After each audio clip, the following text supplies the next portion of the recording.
नमो तस् भगवतो अरहतो सम्मा सम्बुद्धस्स। नमो तस् भगवतो अरहतो सम्मा सम्बुद्धस्स।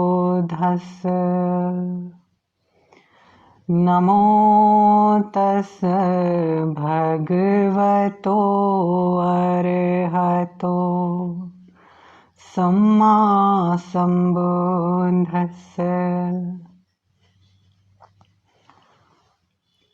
आप सभी को मेरा सादर प्रणाम। मेरा नाम है सौरभ और आप सभी लोगों का स्वागत है धम्मवाणी विद सौरभ में। आज हम भगवान बुद्ध के धम्म चक्र प्रवर्तन सूत्र के बारे में विस्तार पूर्वक चर्चा करेंगे। यह धम्म चक्र प्रवर्तन वाराणसी के मृगदाय वन में हुआ था। भगवान बुद्ध जब तपस्या किया करते थे तो उस समय उनके 5 शिष्य भगवान बुद्ध की सेवा में रहा करते थे। लेकिन जब भगवान बुद्ध ने सुजाता की बनी हुई खीर को खा लिया और उन जब पंचवर्गीय भिक्षुओं ने जब देखा भगवान को सुजाता की खीर खाते हुए, तो उन पंचवर्गीय भिक्षुओं ने सोचा कि ये गौतम भ्रष्ट हो चुका है, अब इसको निर्वाण तो मिलेगा नहीं। तो वो पंचवर्गीय भिक्षु जो है भगवान गौतम को छोड़कर चले जाते हैं वहां से। और उसके पश्चात ही जब छोड़कर चले जाते हैं तब भगवान बुद्ध को ज्ञान की प्राप्ति हो जाती है, बोधि की प्राप्ति हो जाती है। तो भगवान अपने बोधि प्राप्ति के पश्चात धर्म बांटने के लिए अपने दिव्य दृष्टि से देखते हैं कि ये धर्म का दान किसको देना चाहिए। तो उनको अपने गुरु आचार्य कालाम और उद्दक रामपुत्र याद आते हैं। लेकिन वो देखते हैं कि उनका देहावसान हो चुका है, उनकी मृत्यु हो चुकी है, तो उन्हें तो मिल नहीं सकता है धर्म।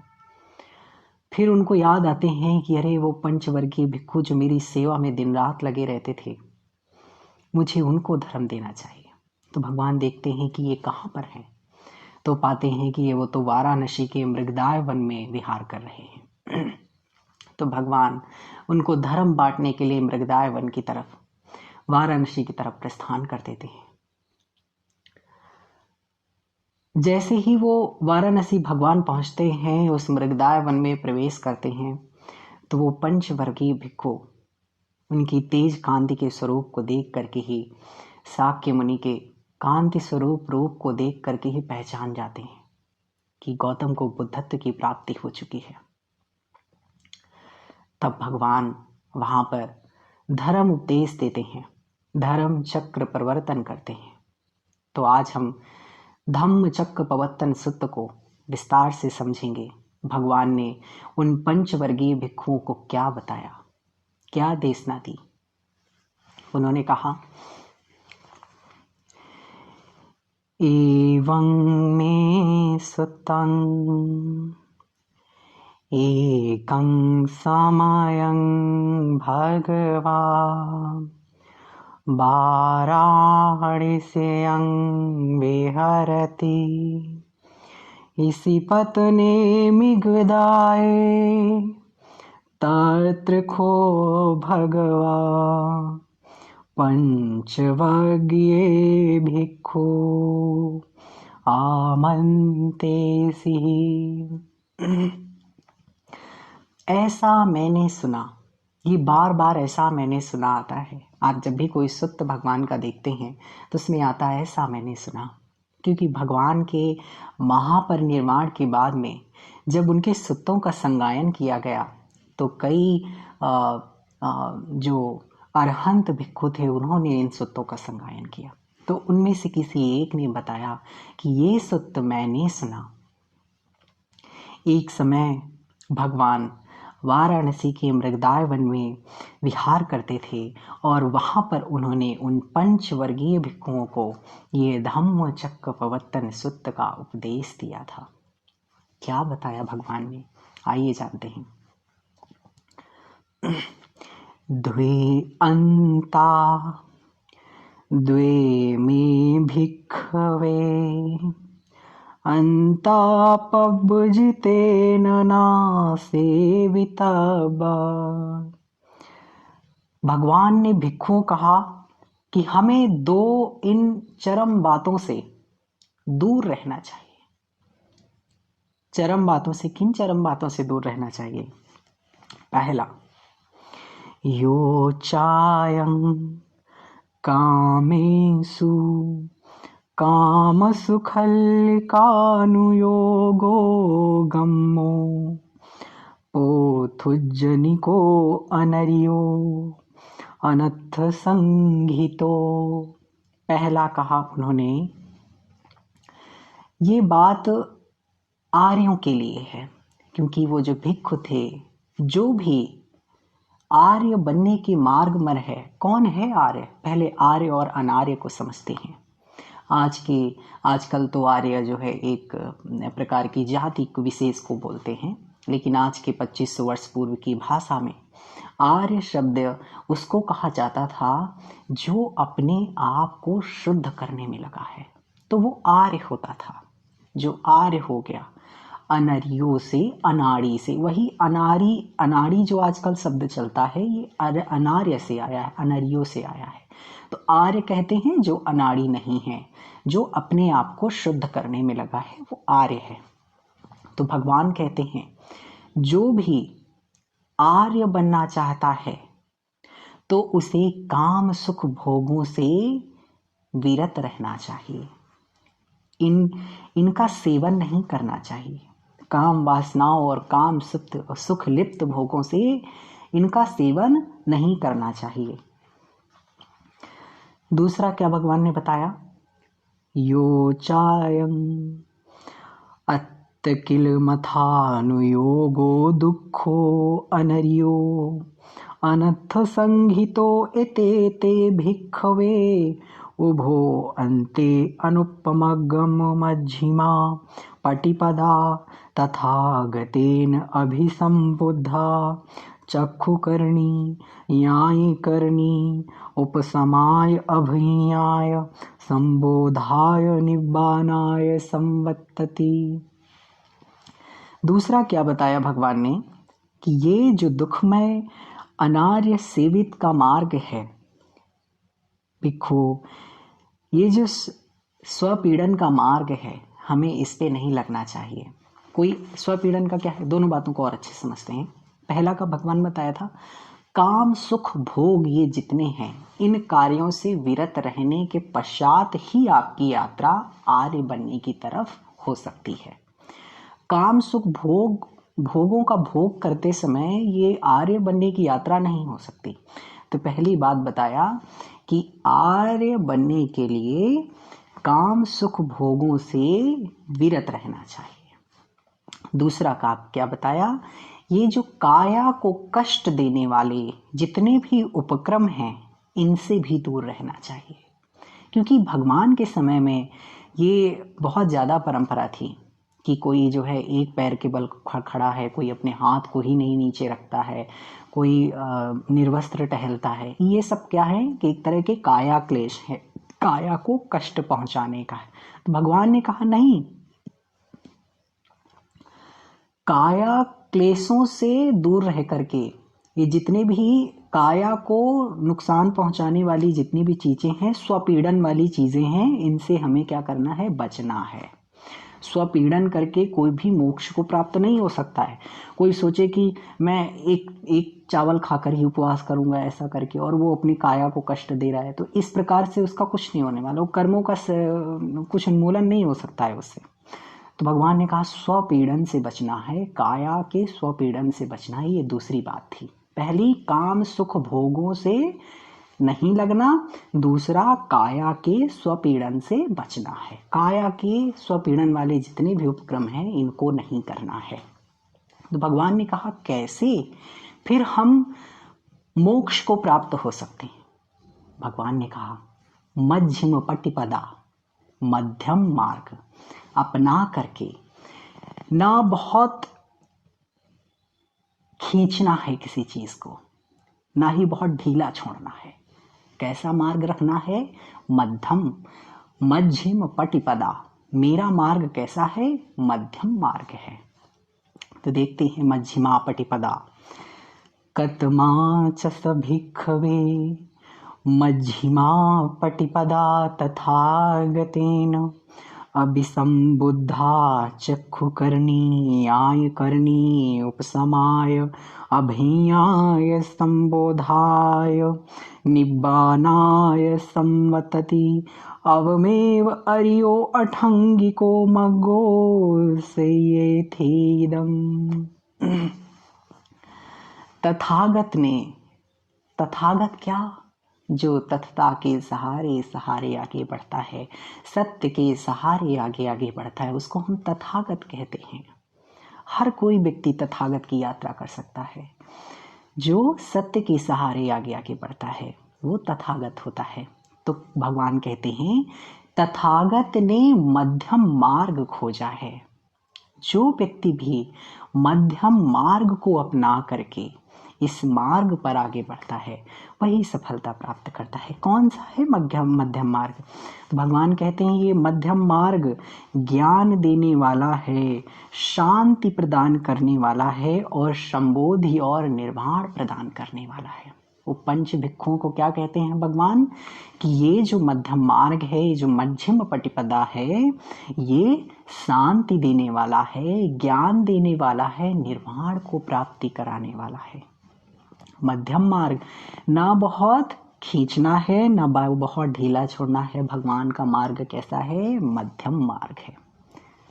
काया को कष्ट पहुंचा करके कोई मोक्ष को प्राप्त नहीं हो सकता है। काम भोगों के सुख में लग करके कोई मोक्ष को प्राप्त नहीं हो सकता है।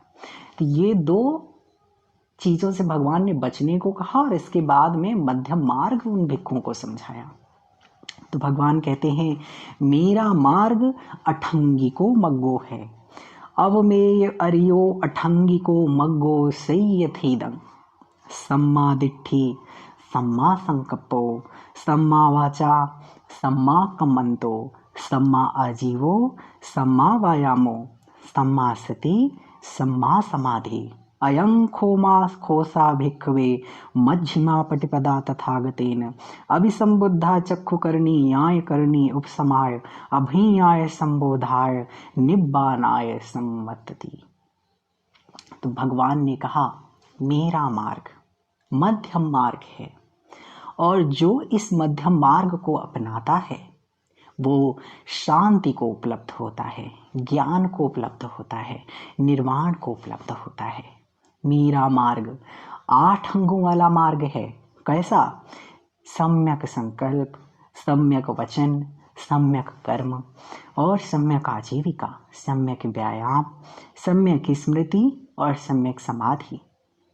देखो ये मेरा जो अठंगिको मार्ग है ये मैंने जाना है।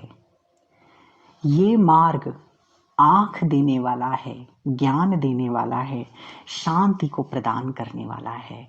इसी मध्यम मार्ग से निर्वाण की प्राप्ति होगी। ये उपदेश भगवान ने मृगदाय वन में उन पंचवर्ग भिक्षुओं को इस मध्यम पटिपदा, इस मध्यम मार्ग के महत्व को समझाया। आगे देखते हैं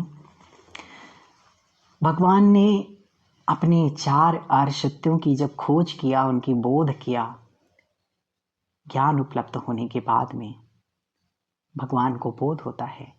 देखिए क्या है, जो 4 आर्य सत्य हैं भगवान के, उनको पढ़ लेना बुद्धि के स्तर पे इतना पर्याप्त नहीं होता। बहुत आसान है पढ़ लेना, समझ लेना, लेकिन उसका अनुभव के स्तर पे उसका बोध होना ये एक अलग बात है। ये भगवान को जब बुद्धत्व की प्राप्ति हुई तब उनको ये चीजें पता चली। तो भगवान के देखते हैं 4 आर्य सत्य क्या है। चत्तारि आर्य सच्चानि। पहला क्या है? इदं दुःखं आर्य सत्यं जीवन जगत में क्या है? दुख है। दुख क्या है? आर्य सत्य है। भगवान ने कहा इस संसार जगत में सिर्फ दुख है, दुख है, दुख है।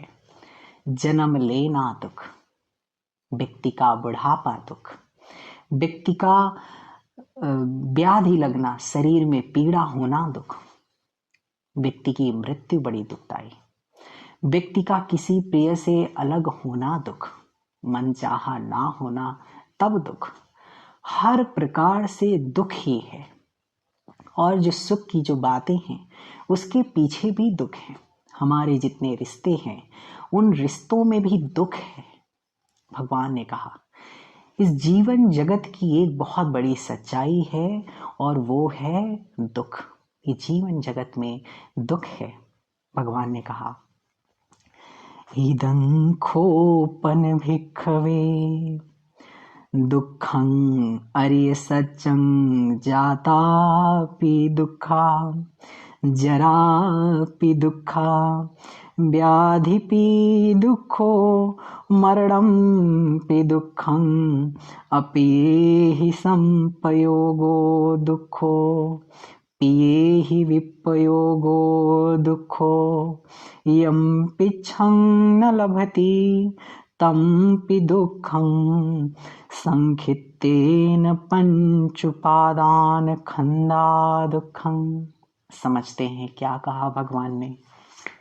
भगवान ने कहा भिक्षुओं, यह दुख आर्य सत्य है, इसे मिटाया नहीं जा सकता, इस सच्चाई को झुठलाया नहीं जा सकता।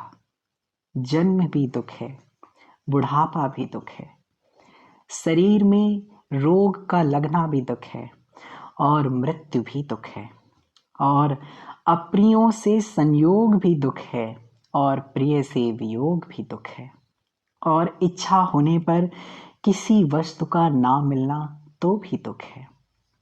संक्षेप में ये जो 5 उपादान स्कंद हैं ये भी दुख है, सब दुख है।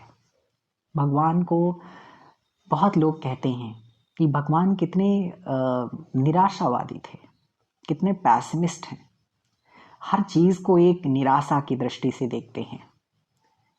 निराशा की दृष्टि से नहीं देखते। भगवान बुद्ध के मार्ग में आशा भी छिपी है। भगवान ने सिर्फ दुख की ही व्याख्या नहीं करी, दुख की व्याख्या करी, लेकिन दुख का कारण भी बताया और निवारण भी बताया। भगवान ने इस दुख की खोज एक वैज्ञानिक दृष्टि से करी, वैज्ञानिकों की तरह खोज करी। उनकी जो यात्रा शुरू हुई थी कि क्यों है ये जगत में दुख, उन्होंने वैज्ञानिकों की भांति खोजना चालू किया। और जब पता चला कि अरे ये दुख का कारण तो ये बात है, तो उन्होंने फिर उसका निवारण भी खोजा। भगवान कहते हैं व्यक्ति का जन्म लेना इस संसार में दुख है। कोई व्याधि आ जाए तो कहता है अरे ये तो बड़ा दुख है, वो कहता है ये बीमारी ना आए इसमें बड़ा दुख है। सबको अपनी अपनी बीमारी बड़ी दुखी लगती है, बड़ा दुख पहुंचाती है। बुढ़ापा, शरीर जर्जरित होता है, तब भी व्यक्ति को कितना दुख है। मरना आसान बात नहीं है, उसमें भी बहुत दुख है। किसी प्रिय से जब कोई व्यक्ति अलग होता है, अपने रिश्तों से अलग होता है, तो कितना दुख है। हर बात में दुख है, इस संसार की हर एक चीज में दुख है। तो भगवान ने कहा इस सत्य को झुठलाया नहीं जा सकता, इस संसार में दुख है। फिर उन्होंने कहा क्या? इदं दुःखं समुदयं अरिय सच्चं। उन्होंने कहा इस दुख का कारण है। कारण भी बताया। क्या बताया कारण? तृष्णा। भगवान ने कहा इस जो दुख का कारण है वो क्या है? तृष्णा है, इच्छा है। ये जो इच्छा है यही दुख पैदा करती है।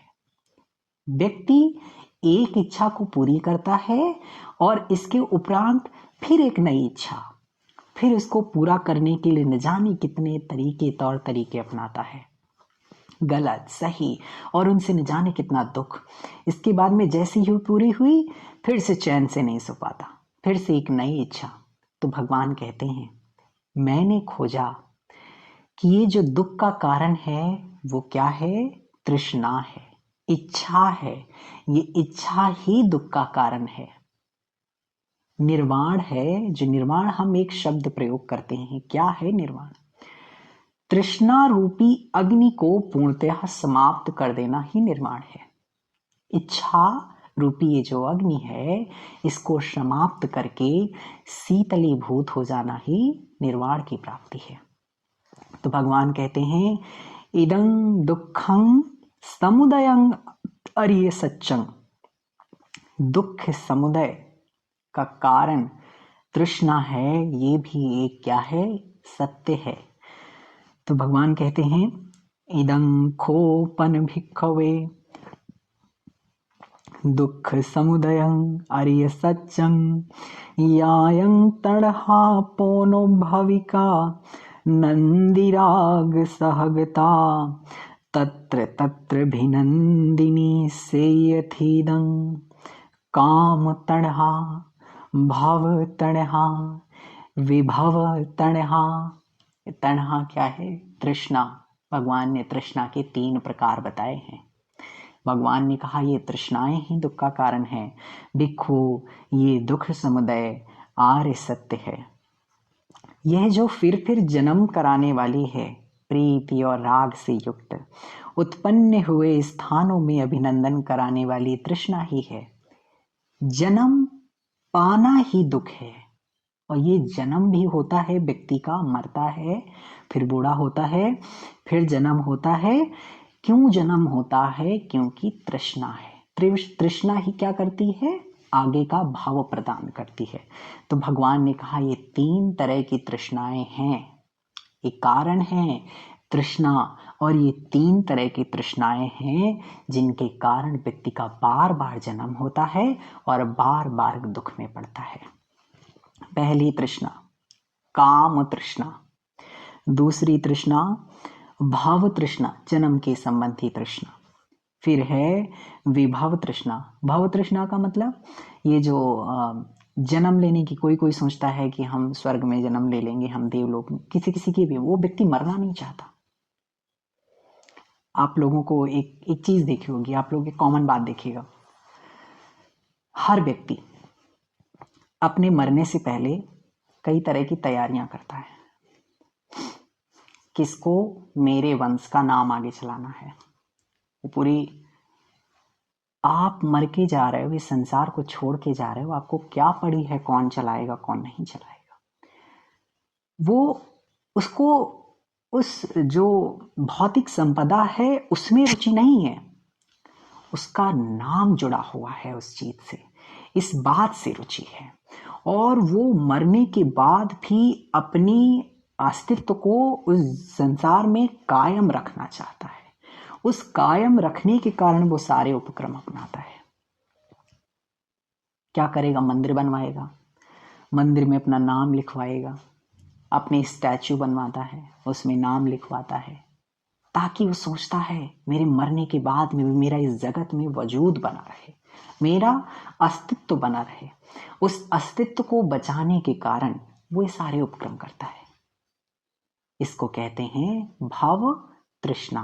तो जिस व्यक्ति के अंदर भी इस तरह की तृष्णाएं होती हैं, ये भाव तृष्णा, काम तृष्णा और विभव तृष्णा, ये सारी बार बार व्यक्ति को जन्म देती है। आगे आगे आगे, इसका अंत नहीं है। बार बार व्यक्ति दुख में पड़ता है, इन 31 काम लोकों में बार बार घूमता फिरता है। आगे भगवान ने क्या कहा? इदं दुखं निरोध अरिय सच्चं। दुख निरोधं अरिय सच्चं। भगवान ने कहा कि इस दुख का निरोध है। आजकल के निरोध शब्द का भी एक अलग तरह से अर्थ है। आजकल हम निरोध शब्द का यूज करते हैं किसी चीज को दबाना, दबाने को हम कहते हैं निरोध। लेकिन आज से 2500 वर्ष पूर्व की भाषा में निरोध का मतलब होता था जड़ों से उखाड़ के फेंक देना, पूर्णतः निर्मूलन कर देना। ये निरोध का अर्थ था। भगवान कहते हैं कि दुख का निरोध हो सकता है, इस तृष्णा का निरोध हो सकता है, वो भी पूरी तरह से जड़ से उखाड़ के फेंकी जा सकती है तृष्णा को। ये भी एक आर्य सत्य है। तो भगवान कहते हैं इदं खोपन भिक्खवे दुख निरोधं अरिय सच्चं यो तस्सैव तणहाय अशेष विराग निरोधो चागो पट्टि निस्सग्गो मुक्ति अनालयो। भिक्खवो, यह दुख निरोध आर्य सत्य है जो उसी तृष्णा का सर्वथा विराग है, पूर्णतया इससे छुटकारा पाया जा सकता है। भगवान ने कहा इस जीवन जगत में दुख है और दुख का कारण है तृष्णा यानी इच्छा। और फिर भगवान ने कहा इसका पूर्णतः निरोध किया जा सकता है, इस तृष्णा का। इस तृष्णा को पूरी तरह से जड़ के उखाड़ के फेंका जा सकता है। ये भगवान का तीसरा आर्य सत्य था। चौथा भगवान ने बताया इदं दुख निरोध गामिनी पटिपदा अरिय सच्चं। भगवान ने कहा इदं खोपन भिक्खवो दुख निरोध गामिनी पटिपदा अरिय सच्चं अयमेव अरियो अठंगिको मग्गो संयथेदं सम्मा दिट्ठि सम्मा संकप्पो सम्मा वाचा सम्मा कम्मन्तो सम्मा आजीवो सम्मा वायामो सम्मा सति सम्मा समाधि।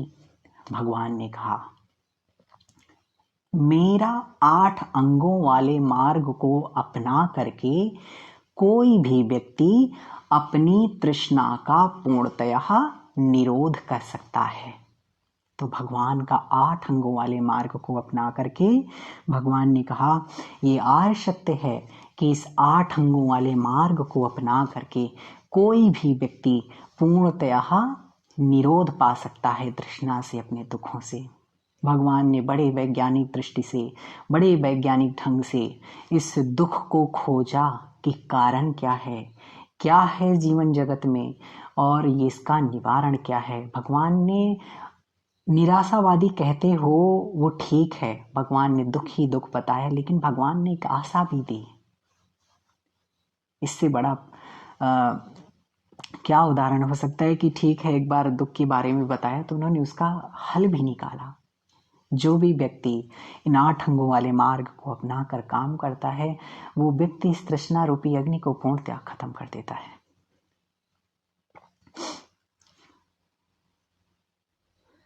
सम्या आजीवा, व्यक्ति की आजीविका सम्यक होनी चाहिए। मैंने इसकी वीडियो बहुत ही डिटेल वीडियो मेरे चैनल पे पड़ी हुई है आर्य अष्टांगिक मार्गों की। मैं उस वीडियो का लिंक अपनी डिस्क्रिप्शन में दे दूंगा, तो वहाँ से आप भगवान के अठंगिकों मग्गों की जो पूरी चर्चा है, बहुत ही मैंने ब्रीफली उसमें बहुत ही विस्तार पूर्वक उनको समझाया हुआ है। ये भगवान के जो 8 अंग वाला मार्ग है उसको आप जाके देख सकते हैं। आप सभी को मेरा सादर प्रणाम और बहुत सारी मेरी तरफ से मंगल मैत्री। आप सभी लोगों का कल्याण हो, सभी लोगों का मंगल हो, आप लोग सभी की स्वस्थ मुक्ति हो, सभी निर्वाण के रास्ते अग्रसर हो, सब धर्म के प्रति श्रद्धा से युक्त हो, सभी में धर्म जागे, इस संसार के सभी प्राणी दुख मुक्त होए, सभी का मंगल हो।